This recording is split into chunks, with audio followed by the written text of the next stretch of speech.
আমার বোনের ছেলে যখন শহরে পড়তে আসে তখন আমি তাকে আমার বাড়িতে থাকতে দেই, কারণ আমি বাসায় একাই থাকতাম। আমার বড় বাইরে ছিল বলে তার সাথে এই ব্যাপারে কথা বললে সে রাজি হয়ে যায়। আমার বোনের ছেলে আমার অনেক খেয়াল রাখত, বাজার থেকে কোনো কিছু আনার প্রয়োজন হলে সে এনে দিত। একদিন হঠাৎ আমি অসুস্থ হয়ে পড়ি। তখন আমার বোনের ছেলে বলে, এখন তুমি শুধু আরাম করবে। রাতে সে আমাকে দুধ খাওয়ানোর পর ওষুধ খাইয়ে চলে যেত। সকালবেলা ঘুম থেকে উঠলে আমি অনেক শান্তি পেতাম। একদিন আমার পেটে অনেক ব্যথা হতে শুরু করে। ডাক্তারের কাছে গেলে ডাক্তার বলে আমি গর্ভবতী। এই কথা শুনে আমার তো প্রাণ বেরিয়ে যাওয়ার মতো অবস্থা হলো। বন্ধুরা, গল্পটি শুরু করার আগে আপনি যদি আমার এই ছোট চ্যানেলটির নতুন দর্শক হয়ে থাকেন তাহলে চ্যানেলটি সাবস্ক্রাইব করে আমাদের সাথে থাকবেন। ডাক্তার যখন আমাকে বলে আমি গর্ভবতী তখন আমার মাথায় আকাশ ভেঙে পড়ে। আমি আশ্চর্য হয়ে ডাক্তারের মুখের দিকে তাকিয়ে থাকি। তিনি আমাকে এমন একটা কথা বলেছিলেন, সেটা শোনার পর আমার চিন্তাভাবনা করার ক্ষমতা হারিয়ে গেছিল। আমার মনে হচ্ছিল আমার উপর পাহাড় ভেঙে পড়েছে। এটা কি করে সম্ভব? আমি এটা মেনে নিতে পারছিলাম না। আমি ডাক্তারকে বলি, নিশ্চয়ই আপনার কোথাও ভুল হচ্ছে, আমার শুধু পেটে ব্যথা করত। সে আমাকে দেখে হাসতে থাকে। সে আমাকে রিপোর্ট দেখায়, আমাকে বলে, বিগত 3 বছর ধরে তুমি আমার কাছে এই জন্যই তো চিকিৎসা করছো। অবশেষে ভগবান যখন তোমাকে খুশির খবর শুনিয়ে দিল, তখন তো তোমার ভগবানকে ধন্যবাদ দেওয়া উচিত। আমি আমার রিপোর্ট দেখে চমকে যাই। আমি কখনো ভাবতে পারিনি আমার জীবনে কখনো এরকম ভয়ঙ্কর ঘটনা ঘটবে। আমি তো এই কথা শুনে ঘাবড়ে যাই। আমার বিয়ের 5 বছর হতে চলল, আর আমার বর কাজের সূত্রে বাইরে থাকে। কয়েক বছরে শুধুমাত্র 10 দিনের জন্য দেশে আসে। আর আমি চাইতাম সেই সময় আমার ইচ্ছা যাতে পূরণ হয়ে যায়, যাতে আমার মন বাচ্চার উপরে থাকে, তাকে নিয়ে যাতে আমি দিন কাটাতে পারি। কিন্তু প্রত্যেকবার আমি দুঃখ পেতাম। এখন তো সে বিদেশে ছিল। আমি ডাক্তারকে কিছু বলিনি। নিজের রিপোর্ট নিয়ে ধীরে ধীরে বাইরে চলে আসি। আমার মাথা কাজ করা বন্ধ করে দিয়েছিল। এটা কি করে হতে পারে? আমি গর্ভবতী। আমার বাড়ি ক্লিনিকের একটা গলির পরেই ছিল, কিন্তু আমার পা এত ভারী মনে হচ্ছিল যেন আমার কাছে অনেক ভারী কিছু চাপানো আছে। বাড়িতে আমরা শুধু দুজনই থাকতাম, আর কেউ থাকতো না। এক আমি, আর দ্বিতীয়ত ফাহিম আমার মাথা কাজ করা বন্ধ করে দেয়। ফাহিম আমার নিজের বোনের ছেলে ছিল, আমার নিজের বড় দিদির ছেলে। তার ব্যাপারে উল্টোপাল্টা কিছু চিন্তা করতে পারছিলাম না। আমি তখনই সামনে নিজের বাড়ির গেট দেখে আমি চমকে উঠি। আমার মনে হচ্ছিল ক্লিনিক থেকে বাড়ি পর্যন্ত কোনো প্রাণহীন লাশকে ধাক্কা দিয়ে এত দূর নিয়ে এসেছে। আমার গলা এমনভাবে শুকিয়ে গেছিল যে আমার নিঃশ্বাস নিতে পর্যন্ত কষ্ট হচ্ছিল। আমি দরজায় বেল বাজাই, তখনই ফাহিম এসে দরজা খুলে দেয়। আমি বাড়ির ভিতরে চলে যাই। আমাকে দেখে ফাহিম হাসতে থাকে। আমি ঘরে যেতেই সে বলে, মাসি, আজ তুমি এত দেরি করে এলে। আমি তোমার জন্য অনেক অপেক্ষা করেছি। তারপর আমি আর খিদে সহ্য করতে না পেরে খেয়ে নিয়েছি। তোমার জন্য খাবার নিয়ে আসি। সে আমার বড় দিদির ছেলে, যে চাকরির সূত্রে শহরে চলে এসেছিল, আর বিগত কিছু মাস ধরে সে আমার সাথে থাকছে। আমার স্বামীরও এ ব্যাপারে কোনো আপত্তি ছিল না। ফাহিমের ব্যাপারে সে সবকিছু জানত। তাছাড়া সে অনেক খুশি ছিল। সে আমায় খুব একটা চিন্তা করত না, ফাহিম ছিল বলে। ফাহিম বলল, মাসি, তোমার কি হয়েছে? ফাহিমের কথা শুনে আমি চমকে যাই। আমি বললাম, কিছু না, আমার খিদে নেই, মাথায় ব্যথা করছে। আমি নিজের ঘরে যাচ্ছি। এই কথা বলে আমি ঘরে চলে গেলাম। আমি রিপোর্ট টেবিলে রেখে নিজের নিষ্প্রাণ শরীর নিয়ে বসে থাকি। আমার চিন্তাশক্তি শেষ হয়ে গেছিল। ফাহিম আমার নিজের বন্ধু ছিল, আমার দিদির ছেলে। আমি তার ব্যাপারে এমন কিছু ভাবতে পারছিলাম না। আমি ভাই বোনদের মধ্যে সব থেকে ছোট ছিলাম, আর দিদি সব থেকে বড়। দিদির যখন বিয়ে হয় আমার বয়স তখন 9 বছর ছিল, আর যখন ফাহিমের জন্ম হয় তখন আমার বয়স ছিল 11 বছর। আমার বড় দিদির বাড়িতে অনেক নিয়ম ছিল, তাদের করা হুকুম ছিল। তাহলে সব হুকুম ফাহিম মেনে চলত। তাকে সবাই পছন্দ করত। কিন্তু আমার কাছে যে রিপোর্ট ছিল তাতে আমার সন্দেহ ফাহিমের উপরে হচ্ছিল। আমি আর ফাহিম ছাড়া বাড়িতে আর কোনো তৃতীয় ব্যক্তি থাকতো না যার উপর আমার সন্দেহ হবে। আমি মাথায় হাত দিয়ে চুপ করে বসেছিলাম। আমার মনে পড়ে কিছুদিন ধরে ফাহিম আমায় দুধের সাথে ওষুধ খেতে দিত, যেটা খেয়ে আমি গভীর ঘুমে আচ্ছন্ন হয়ে যেতাম। সকালে যখন আমি উঠতাম তখন অনেক আরাম লাগত। সে কি তাহলে আমাকে ঘুমের ওষুধ খাওয়াতো আর আমার ঘুমিয়ে পড়ার পর কিছু করত। ফোঁটা ফোঁটা জল আমার চোখ থেকে পড়তে থাকে। আমার একরকম অস্বস্তি হতে শুরু করে।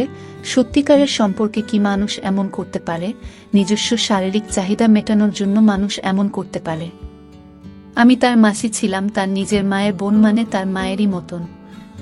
সে আমার কাছে ছেলের মতোই ছিল। আমি তার সামনে কোনো পর্দা করতাম না। তার মাথা যদি আমার ব্যাপারে এরকম ভাবেও, তবে তার মন কি করে এই পাপ, এই অন্যায় করতে সম্মতি দিল? আমি অনেক কাঁদছিলাম। আমি যে কি ভয়ঙ্কর যন্ত্রণা সহ্য করেছি তা হয়তো কেউ বুঝতেও পারবে না। আমার মনে পড়ে গেল ছোটবেলায় আমি যখন দিদির কাছে থাকতাম, তখন সে আমার কোলে বসে পড়ত। সে আমাকে মাসি না বলে মাতামাতি বলতো। আমি সবার ছোট ছিলাম আর সে দিদির প্রথম সন্তান ছিল। সেই জন্য আমার বাড়িতে সব থেকে বেশি সময় সে আমার সাথে কাটাতো। যখন আমার বিয়ে ঠিক হয় তখন সে নতুন নতুন কলেজে ভর্তি হয়েছে। সে আমাকে সোহানের নাম নিয়ে অনেক রাতও সে বলতো, তুমি এত সুন্দরী, মনমোহিনী। আর সে লম্বা চওড়া ছেলে, তার উপরে রাগী মেজাজের। মাসি, সোহান আঙ্কেলকে তোমার সাথে একদম মানাবে না।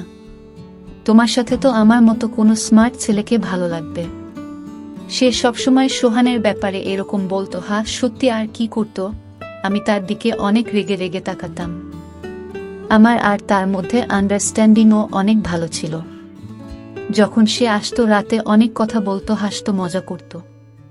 সে এখন আমায় বলে, সোহান আঙ্কেল মনে হয় বিদেশে কোনো মেম সাহেবকে বিয়ে করে নিয়েছে, সেজন্যই তো ফিরতে চায় না। আমি তার দিকে রেগে রেগে তাকাতাম আর হাসতাম। তাকে দেখে কখনো এমন মনে হতো না যে সে আমার সাথে এমন নোংরা কাজ করতে পারে। আমি এই সবই চিন্তা করছিলাম। তখনই ফাহিম দরজায় ঠক ঠক শব্দ করে ঘরের ভিতরে এলো। তখনও তার হাতে দুধের গ্লাস, ওষুধও ছিল। সে খুব স্বাভাবিকভাবেই আমার সামনে বসল, কিন্তু সে বিছানায় বসতেই আমি ভয়ে পিছনে সরে যাই। যে সব কথা আমি ডাক্তারের থেকে শুনে এসেছিলাম, তাতে আমার জায়গায় যে কেউ থাকুক না কেন সে ভয় পেয়ে যেত। আমি একা সে সময় ফাহিমের সাথে বাড়িতে ছিলাম। সে আমাকে এভাবে ভয় পেতে দেখে অবাক হয়ে যায়। কি ব্যাপার মাসি, তুমি এত ভয় পেয়ে আছো কেন? সবকিছু ঠিক আছে তো? নাও, দুধ খাও আর আরাম করো। ফাহিম আমার দিকে গ্লাসটা এগিয়ে দেয়। আমি তার কাছ থেকে গ্লাস নিয়ে পাশে রেখে দিই। তাকে বলি, যাও এখান থেকে, আমার ঘুম পাচ্ছে। কারণ আমি জানতাম সে এখন আমার পাশে বসে তার অফিসের গল্প বলবে। যতক্ষণ না আমি গভীর ঘুমে ঘুমিয়ে পড়ি সেখান থেকে উঠবে না। আমার এরকম কথা শুনে সে ঘাবড়ে যায় আর একটু অবাক হয়ে যায়। কি ব্যাপার মাসি, তোমার শরীর ঠিক আছে তো? হয়তো আমায় এভাবে কথা বলতে শুনে সে চিন্তিত হয়ে গেছে। আমার তার উপর আরও রাগ হতে থাকে। কিরকম ভাবে সে আমার সামনে নাটক করছিল, যেন সে অনেক বোকা, বেচারা, কিছু জানে না আর ভীষণ ভালো মানুষ। প্রথমে তো আমার মনে হচ্ছিল যেন তার গায়ের জোরে একটা চড় মারি, তারপর রিপোর্টটা তার সামনে ছুঁড়ে মারি আর বলি, দেখো তোমার সততার প্রমাণ। আর তারপর তাকে বাড়ি থেকে বের করে দেই। আমি তাকে প্রমাণ সমেত ধরতে চাইতাম, না হলে সে অস্বীকার করবে। আমার মাথায় অনেক ব্যথা করছে। আমাকে একদম জাগিও না, আমি ঘুমাতে চাই। আমার এই কথার সামনে সে একদম চুপ হয়ে গেল আর উঠে দরজা পর্যন্ত চলে গেল। বলল, তুমি আরাম করো, আর হ্যাঁ, দুধটুকু নিশ্চয়ই খেয়ে নিও। আমাকে আবার দুধ খাওয়ার কথা বলে সে ঘর থেকে বেরিয়ে চলে গেল। আমি এটা জানতে চাইতাম, দুধে ওষুধ মিশিয়ে তাকে খাইয়ে সে কি এমন নোংরা কাজ আমার সাথে করত। আমি সেই দুধের গ্লাসটা জানলা দিয়ে বাইরে ফেলে দিই।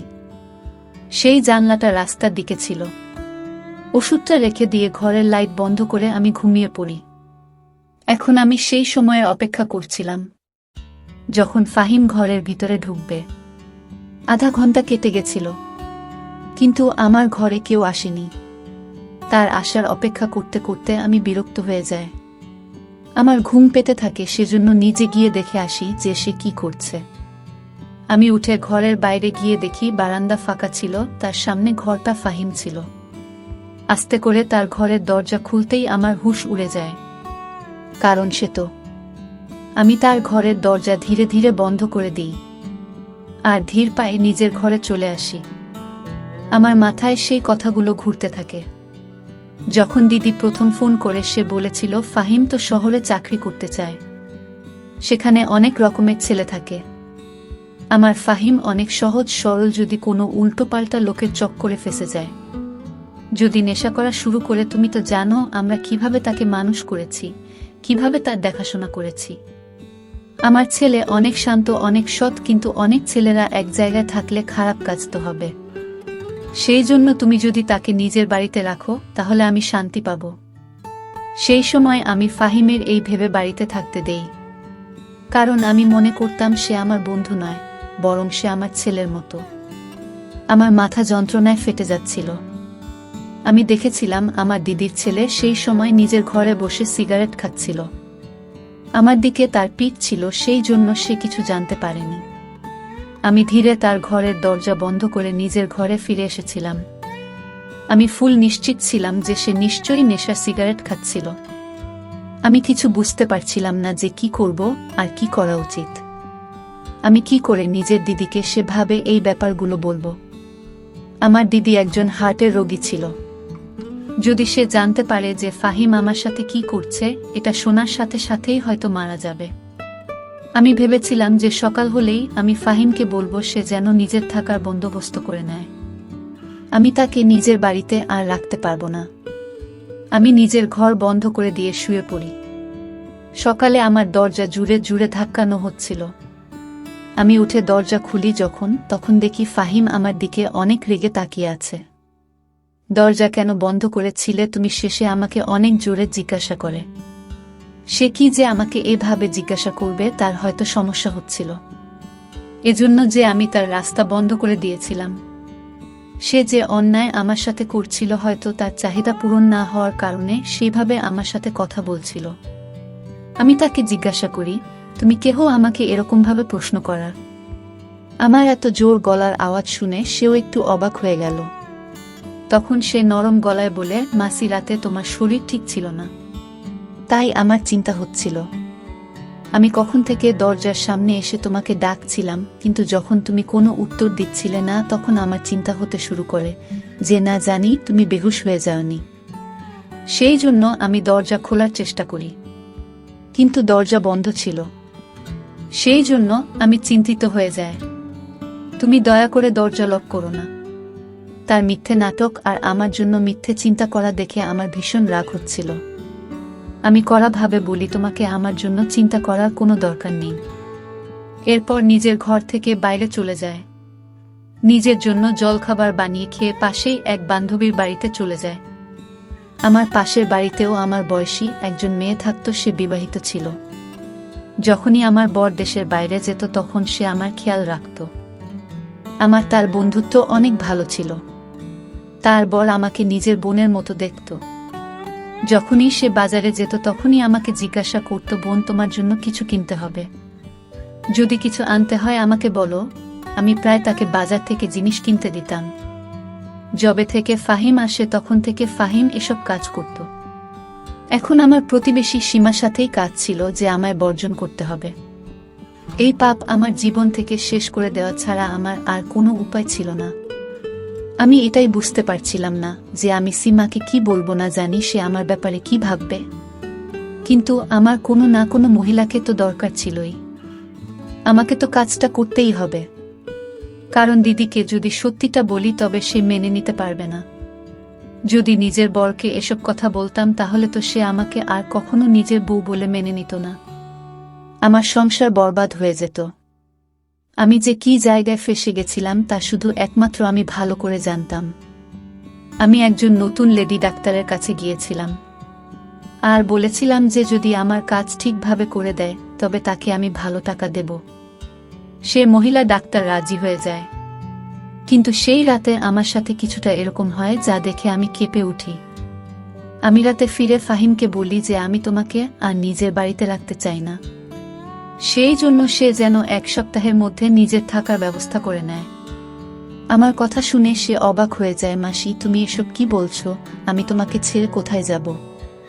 আমার কোনো ব্যাপার না, আমি কোথাও একটা থেকে যাব, কিন্তু মাসি তুমি একা কি করে থাকবে? ফাহিমের কথা শুনে আমার রাগ হতে শুরু করে। আমি বলি, তুমি আসার আগে আমি একাই থাকতাম। যত তাড়াতাড়ি সম্ভব নিজের জন্য থাকার জায়গা খুঁজে নাও। সে কোনো উত্তর দেয় না, কিন্তু তাকে দেখে চিন্তিত মনে হচ্ছিল। আমি নিজের ঘরে এসে শুয়ে পড়ি। এখন আমি নিজের ঘরের দরজা লক করে রাখতাম। কিছুক্ষণের মধ্যেই আমি ঘুমিয়ে পড়ি। তারপর আমার আর কিছু মনে ছিল না। রাতে যখন চোখ খুলে তখন মনে হচ্ছিল যে আমার পাশে কেউ শুয়ে আছে, কিন্তু আমার ঘরে অনেক অন্ধকার ছিল। এতটাই অন্ধকার ছিল যে আমি সেই মানুষটাকে দেখতে পাচ্ছিলাম না। শুধু এটা মনে হচ্ছিল যে আমার পাশে কেউ শুয়ে আছে। আমি অনেক ভয় পেয়ে গেছিলাম। আমি তাড়াহুড়ো করে কিছু বুঝতে না পেরে চিৎকার করতে থাকি। কিছুক্ষণের মধ্যেই আমার পাশে শুয়ে থাকা মানুষটা উঠে বসে। আমার বিছানা থেকে উঠে যাওয়ার আগেই সেই মানুষ নিজের হাত দিয়ে আমার মুখ চেপে ধরে। এখন তো আমি অনেক চমকে গিয়েছিলাম। আমি নিজেকে বাঁচানোর কোনো কথা চিন্তা করার আগে সে মানুষটা বিছানার পাশে থাকা ল্যাম্প অন করে দেয়। তাকে দেখে তো আমার হুঁশ হারিয়ে যায়। আমার সামনে আমার বর ছিল কখন বাড়ি আসে। সে আমাকে কিছু না জানিয়ে হঠাৎ চলে এসেছিল। সে হাসতে থাকে, বলে তোমাকে সারপ্রাইজ দেওয়ার ছিল। যখন আমি বাড়ি ফিরি তখন ফাহিম দরজা খুলে। সে জানতো আমি এখানে আছি। যখন আমি ঘরে আসি তখন ঘর লক ছিল। তুমি জানো, জানলা দিয়ে আমাকে ভিতরে আসতে হয়েছে। তুমি তো অদ্ভুত। এখানে কি এমন অচেনা ব্যক্তি আছে যে তুমি দরজা লক করেছ? তার কথায় আমি উত্তর দিতাম। সেই সময় আমি মন থেকে অনেক ভেঙে পড়েছিলাম। সেই জন্য সোহানের গলা জড়িয়ে আমি অনেক কাঁদতে থাকি। সে ভেবেছিল যে সে ছিল না বলে আমি উদাস ছিলাম। সেজন্য এভাবে হঠাৎ তাকে সামনে দেখে কেঁদে দিয়েছি। সত্যিটা অন্য কিছু ছিল। আমি জানতাম আমার উপর দিয়ে কি ঝড় বয়ে যাচ্ছে। সে আমাকে সান্ত্বনা দিতে থাকে। সকালে যখন আমি উঠি তখনও সোহান ঘুমাচ্ছিল। আমি অনেক চিন্তিত ছিলাম, আজ আমাকে ডাক্তারের কাছে অ্যাবর্শন করতে যেতে হবে। কিন্তু সোহানের উপস্থিতিতে এটা সম্ভব নয়। আমি এটা ভেবে চিন্তিত ছিলাম যে সোহানের কাছে কি অজুহাত দেবে, কি করে এই কথাটা লুকাবো। আমি চিন্তিত হয়ে বাইরে বসেছিলাম। তখনই ফাহিম রান্নাঘর থেকে বের হয়। সে নিজের ও সকলের জলখাবার বানিয়ে টেবিলে রাখছিল। আমাকে দেখে হাসতে থাকে আর আমাকে জিজ্ঞাসা করে, মাসি মেসোকে এভাবে হঠাৎ দেখার সারপ্রাইজ পেয়ে কেমন লাগছে? আমার তাকে দেখে ঘৃণা হয়। আর তাকে জিজ্ঞাসা করি, তুমি এত নাটকীয় ব্যক্তি কেন? এত ভালো মানুষের অভিনয় কিভাবে করো? তুমি লজ্জা লাগে না তোমার? একদিকে মাসি বলে ডাকো আর অন্যদিকে। আমি এসব দেখে দেখে বিরক্ত হয়ে গেছিলাম। সেই জন্য কোনো কিছু ভাবনা চিন্তা না করেই মুখে যায় এসেছিল আমি বলে দিয়েছিলাম। সে এতটাই মিলছিল। সে তখন আমাকে অবাক হয়ে দেখছিল। আমাকে বলে, মাসি কি বলছো তুমি? আমি তোমার কথা কিছু বুঝতে পারছি না। আমি এমন কি করেছি যার জন্য তুমি আমার সাথে এভাবে কথা বলছো? ফাহিমের কথায় আমি তার দিকে অবাক হয়ে দেখি আর নিজের ঘরে চলে যায়। সোহান তখন ঘুমাচ্ছিল। আলমারি থেকে নিজের রিপোর্ট বের করি আর ঘরের বাইরে চলে আসি। সিহাব টেবিলের পাশে দাঁড়িয়েছিল। আমি সেই রিপোর্ট তার মুখের উপর ছুঁড়ে মারি আর তার মুখের সাথে ধাক্কা লেগে মাটিতে পড়ে যায়। বলি, এটা পড়ো আর নিজের নোংরা মুখ নিয়ে সোহান ওঠার আগে আমার বাড়ি থেকে বিদায় হয়ে যাও। আমি ওকে রেগে রেগে এই কথাগুলো বলি, কারণ আমি চাইতাম না কোনোভাবে সোহান এই কথা জানতে পারুক। ফাহিম রিপোর্টটা মাটি থেকে তুলে খুলে যখনই সে সেই রিপোর্ট পড়ে তখন তার মুখের রং ফিকে হয়ে যায়। তার হুঁশ উড়ে যায়। তার কিছু বলার আগে সোহান বারান্দায় আসছিল। জানি না কিভাবে, কিন্তু সে সোজা ফাহিমের কাছে আসছিল।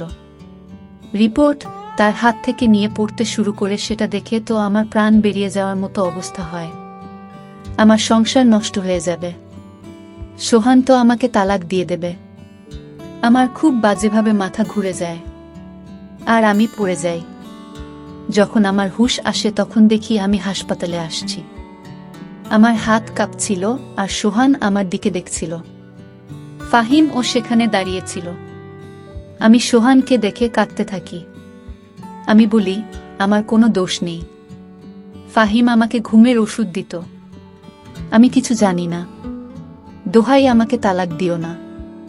আমি তোমাকে অনেক ভালোবাসি, আমি তোমাকে ছাড়া বাঁচতে পারবো না। আমি বিছানায় শুয়ে তার হাত ধরে তার কাছ থেকে ক্ষমা চাইছিলাম।